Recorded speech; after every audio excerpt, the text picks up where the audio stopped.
Hello there, beautiful souls. Welcome back. And as always, welcome to those who are joining us for the first time. It's always great to grow the community, make the family bigger. Okay, so today we're going to delve into a topic that's all too familiar for many of us: comparing ourselves to others. So, whether you're scrolling through social media or overhearing a coworker's success story, it's really easy to fall into that trap of comparing yourselves to others. But comparing yourself to others is kind of like this slippery slope, one that can kind of lead to self-doubt, insecurity, and a whole lot of unnecessary stress. So grab a seat, grab a snack, and we'll dive into the conversation together. So first of all, let's talk about why we compare ourselves to others in the first place. Well, from a very young age, we're bombarded with like these messages that are telling us that we need to measure our worth against achievements or possessions and appearances of the people around us. It's like there's been this whole movement for like participation trophies, versus, first place, second place. And and honestly, like I'm not sure, which one is best, because I think in life, there's gonna be, someone who's better than us. And I think what we really need to learn is that, better than us doesn't mean that there's something wrong with us. But even, like when we talk about possessions, like, I've seen, schools that have gone to uniforms trying to get away from this. And, inevitably there's always something, whether it's a name brand or something. And really where the unhealthy part of it comes in is with the comparison. And it's hard, when we, like, as even as adults, we see someone who has a successful career, a loving relationship, or an amazing body. And and we can't help but wonder, like why can't I have that?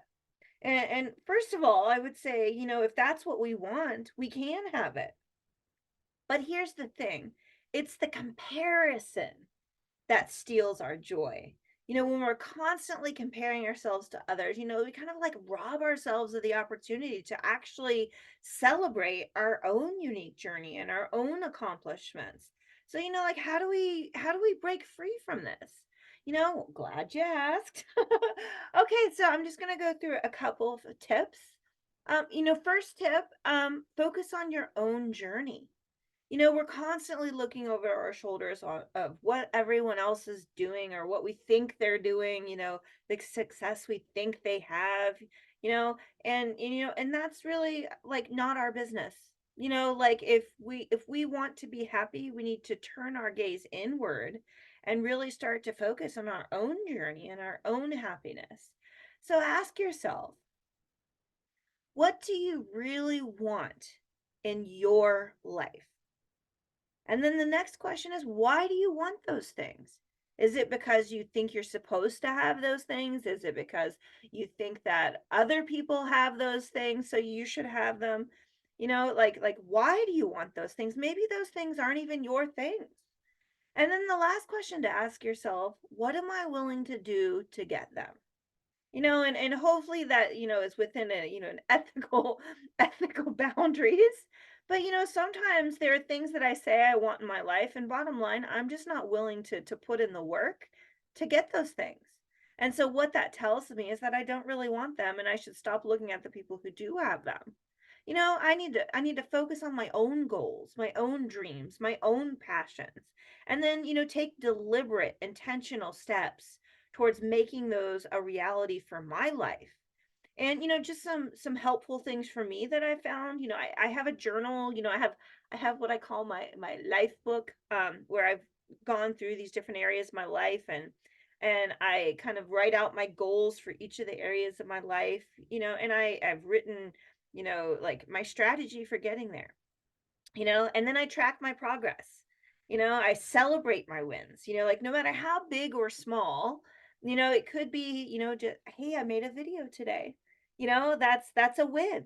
Like it's not, oh my gosh, like this person made, 12 videos today or 12 videos this week. It's what did I do yesterday? Am I a little bit better than myself yesterday? And if you can answer that yes, then that's a win. That I think just realizing that life is more of a journey instead of a destination would bring us a lot more happiness. And one of the big things I would say in my own life to work through was this idea that I needed to be married with kids because everyone else was married with kids. There's a whole other video on this one, so I'm not going to go full blown into it, but I'm just gonna, for the sake of talking about comparisons, I'm gonna tap into it just briefly. When I say everyone else is married with kids, first of all, I'm not sure everyone else is married. I'm not sure everyone else is happily married, and I'm not sure that everyone else has kids. So even challenging that idea that everyone else has this, and why don't I have it? It can kind of steal our joy. And I have to say, I love kids, and I honor every parent out there who's doing the best that they know how. But for me, like I work with kids in my day-to-day therapy job, and I have so much love for those kids. But there's never really been a part of me that wanted my own children. I felt like I could have more freedom and I could make a greater impact without children. And so this is my journey. This is the journey that I've chosen for myself. And so, I was probably 40 years old before my mom said, I've decided that, if you don't want to give me grandchildren, then I'm okay with it. Your brother and sister have given me grandchildren. And I laugh, but this is what happens.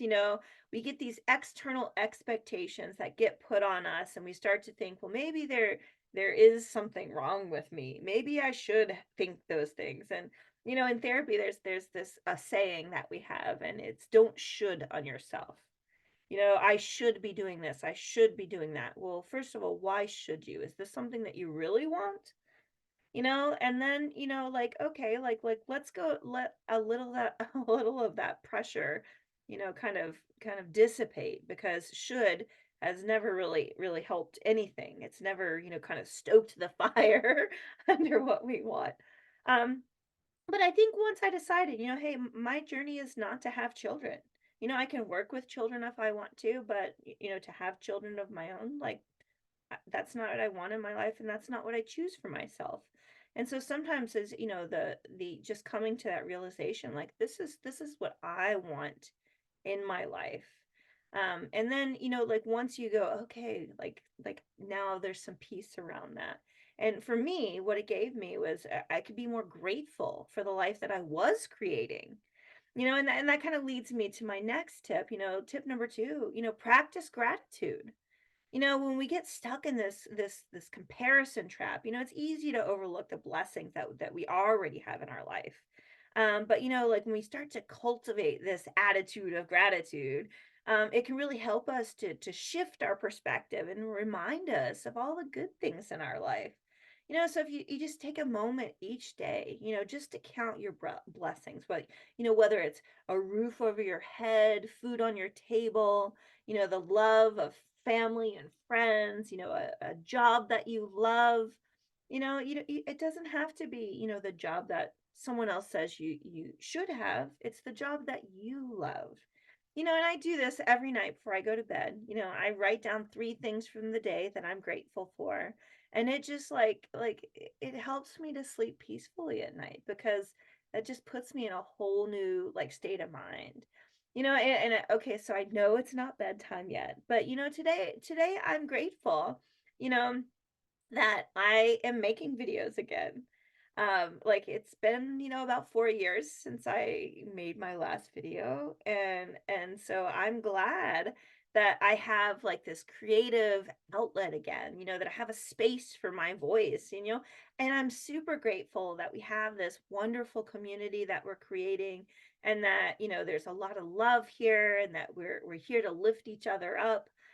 So, those are the things that I'm grateful for, and all around, this is a really amazing day. And that doesn't mean that today hasn't had its challenges.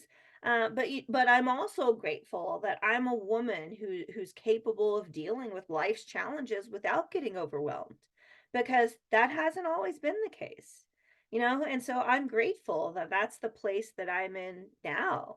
And so I won't get too geeky on you, because I do have that geeky part of me. But I did want to talk about just a tiny bit of the science of a gratitude practice. And I'll just say that there's these neural pathways in our brain, and they're just like muscles in your body. The ones you use get stronger, the ones you don't get weaker. And so, if we get into this daily practice of gratitude, our brain starts looking for these little blessings in our life. It's almost like we've retrained our brain on what's important. But the same can also be said for the less pleasant parts. If we start to think, oh, everything's crappy, my life is crappy, our brain starts to look for the crappy parts, and we start to believe that life in general is crappy. And humans, and this is tiny bit of science, humans are actually wired for a negativity bias. It's like an innate survival mechanism that helps us to like identify threats, and it keeps us from getting eaten by bears. Honestly, I don't make this stuff up. A gratitude practice can keep you from getting eaten by bears. Okay, okay. Yeah, that part's not true. A gratitude practice is not going to keep you from getting eaten by bears, but it can make you grateful, like that you saw a bear along your path and didn't get eaten. So there you go. That's where the gratitude practice comes in. But the final tip, is just be kind to yourself. Like I don't know if you're anything like me, but like most of us are really our own worst critics. We have a slight misstep or do something the way we think it's not quite right. We don't measure up to someone else's standards, and we start to really just beat ourselves up. So I'm just inviting you to practice like more of a like self-love and compassion practice. Like I always tell people, like if a friend came to you and they said, hey, this is the mistake I made, or this is what I did, or this is how I performed on this thing, or this is how I talked to, my kid.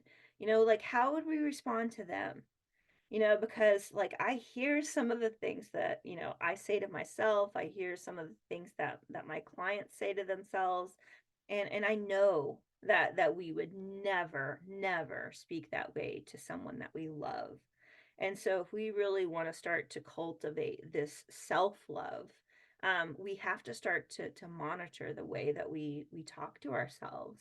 And have that same like loving kindness and understanding, that you would offer to a friend or someone you loved, a family member, because we deserve it.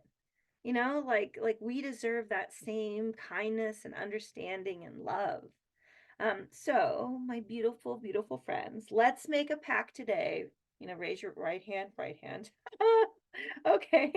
We are going to stop comparing ourselves to others, and we're going to start celebrating like the unique, wonderful individuals that we are. So that's it for today. So thank you for joining me on this journey. Remember, you are enough just as you are. And if you enjoyed this video, just subscribe below and share the video with your friends. I would love to grow this community, even bigger than it is right now. And my goal is to put out a new video each Friday, more often if I get inspired. And I'd love it if we were on this journey together. Let's surround ourselves with people who lift us up.